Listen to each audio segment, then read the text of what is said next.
अगर तू अकेली टिकट लेके आएगा ना और मेरी टिकट कट गई तो मैं तेरे को एमएलए नहीं बनने दूंगा। ऐसे नींव को मजबूत करते हैं। तो आज कांग्रेस पार्टी का संगठन ही नहीं है। और आपको ध्यान में होगा, अनिल राणा ने प्रेस कॉन्फ्रेंस में कही थी बात, भाई मैं हारूं या जीतूं। अगली बार हमारा वादा है कि हुड्डा साहब के आदेश हैं कि अगली बार सांगवान साहब को गोंडा से विधानसभा का चुनाव लड़ाएंगे, क्योंकि जेजेपी ने हमारे को इंद्री से चुनाव लड़ाने के लिए बोला, लेकिन मेरी तैयारी गोंडा से थी, मैं इंद्री क्यों जाऊँ। साहब का फ़ोन आता है, कोई नरेंद्र अनिल राणा का साथ दे दे, माँ जी सलाह करेंगे, हम बताएंगे सलाह करके। साहब का फ़ोन आया तीसरी बार, तो हम बोले जी हमारी सबकी सलाह होगी, हमारे को मिलने का टाइम दो। बस फ़ोन भी तक नहीं उठाया हमारे, तो फिर हमने तो उसी टाइम ही मतलब छोड़ ही दिया था एक किस्म से। सिंह सैनी जी उनकी कार्यशैली से प्रभावित होकर अपने विधायक हैं हमारे अरविंदर कल्याण जी, हमारी निस्वार्थ भावना से बिना किसी कंडीशन के कांग्रेस में क्या इसमें बीजेपी पार्टी में शामिल होने लग रहे हैं। कल उस पार्टी को मैं तो पहले से भी पसंद नहीं करता था। हम जो 2019 वाला विधानसभा का चुनाव था, हम मतलब अपने घर पे बैठे थे, हमने जेजेपी भी छोड़ दी थी, क्योंकि जेजेपी ने हमारे को इंद्री से चुनाव लड़ाने के लिए बोला, लेकिन मेरी तैयारी गोंडा से थी, मैं इंद्री क्यों जाऊँ। तो मैंने बोला मैं इंद्री से चुनाव लड़ूँगा। हम घर बैठे थे, हुड्डा साहब का फ़ोन आता है, और उस टाइम भी देख, अगर बीजेपी वाले हमारे से संपर्क कर लेते शायद हम बीजेपी में चले जाते। हुड्डा साहब का फ़ोन आता है, भाई नरेंद्र अनिल राणा का साथ दे दे, माँ जी सलाह करेंगे, हम बताएंगे सलाह करके। हमने सलाह करी तो हमारी घर में सलाह होगी। तो अगले दिन फिर फ़ोन आया, वहाँ घर तो होगी जी, बाकी एक बार अपने जो नियर डियर वर्कर हैं उनसे और हम कर लें। तो तीसरे दिन जब हुड्डा साहब का फ़ोन आया तीसरी बार, तो हम बोले जी हमारी सबकी सलाह होगी, हमारे को मिलने का टाइम दो। कहाँ पे टिकट की यहाँ पर टिकट की उन्होंने ऐश की थी। दीपेंद्र जी भी थे, हुड्डा साहब थे, मेरे साथ और भी लोग थे, मौजूद लोग जो थे करनाल से, मैं 15-20 लोगों को लेके गया था। तो उनके सामने हुड्डा साहब और दीपेंद्र जी बोले, भाई इस बार हमारा साथ दे दे अनिल राणा का, और अगली बार तेरी टिकट पक्की है। और आपको ध्यान में होगा, अनिल राणा ने प्रेस कॉन्फ्रेंस में कही थी बात, भाई मैं हारूं या जीतूं। अगली बार हमारा वादा है कि हुड्डा साहब के आदेश हैं कि अगली बार सांगवान साहब को गोंडा से विधानसभा का चुनाव लड़ाएंगे।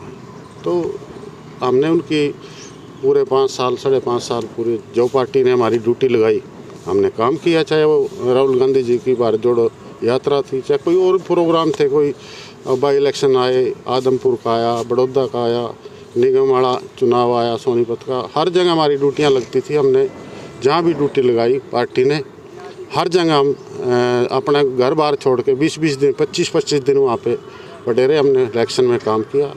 तो जब 2024 का विधानसभा चुनाव की बात आई, ये कह तेरे लास्ट तक तेरी टिकट है, तेरी टिकट है, लेकिन जब लिस्ट में नाम आया तो उसमें टिकट नहीं थी। तो फिर हमारा वहाँ से मोह भंग हो गया, ना कोई उन्होंने आश्वासन दिया। हमने फ़ोन भी किया उनको बाद में, टिकट कटने के बाद फ़ोन भी तक नहीं उठाया हमारे। तो फिर हमने तो उसी टाइम ही मतलब छोड़ ही दिया था एक किस्म से।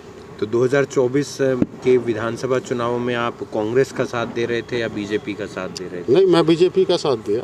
बीजेपी का साथ दिया हमने तो बीजेपी का साथ दिया, अरविंदर कल्याण जी का साथ दिया, उसको बनाया विधायक। आप उनसे पूछ सकते हो, हमने पूरी मदद की। साथ बीजेपी का दिया, कल्याण साहब की। हम एक बार जरूर गए थे, हुड्डा साहब ने बुलाया था गोंडा में, जब आया हाँ मेरे रिश्ते गिले से कोई दूर नहीं हुए, मेरे इसके गिले से कोई दूर नहीं हुआ, और मेरे तक आया भी नहीं घर तक। जिला परिषद में उसने हर जगह उन्होंने हमारी खिलाफत करी। जिला परिषद का चुनाव हो, चाहे मेरे भतीजे का चुनाव था, संजय का जो यूथ का चुनाव था, उसने खिलाफत करी। हर जगह उसने खिलाफत की।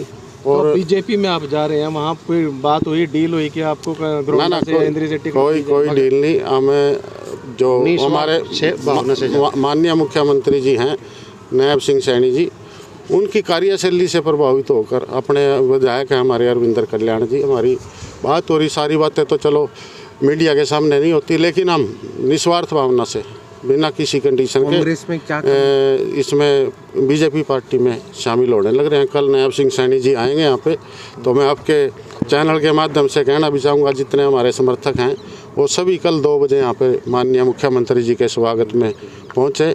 उसके लिए भी मैं सभी साथियों से आह्वान करता हूँ।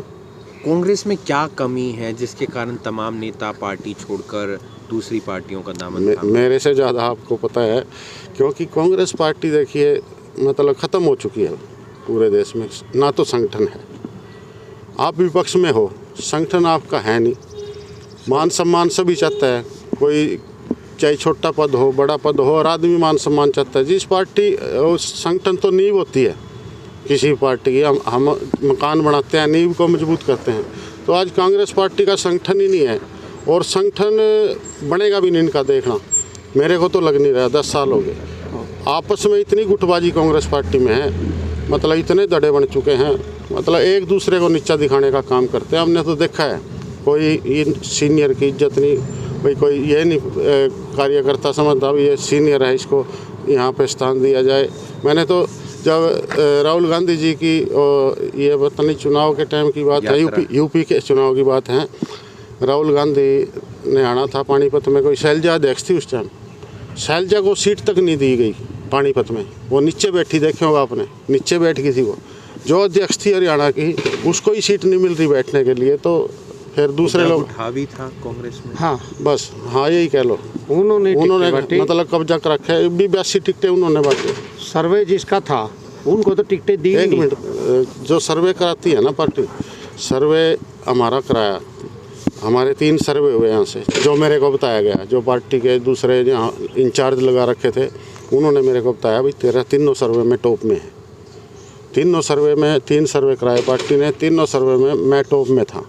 और मेरी राठौर की 3 मीटिंग भी हुई। राठौर ने मेरे को अभी मिलकर इलेक्शन लड़ेंगे, मैं लोकसभा का लड़ूंगा, आप विधानसभा का लड़ेंगे। मैंने उसको बोल दिया था अगर तू अकेली टिकट लेके आएगा ना और मेरी टिकट कट गई तो मैं तेरे को MLA नहीं बनने दूंगा ऐसे, मैंने बोल दिया था, पूछ लियो पहले।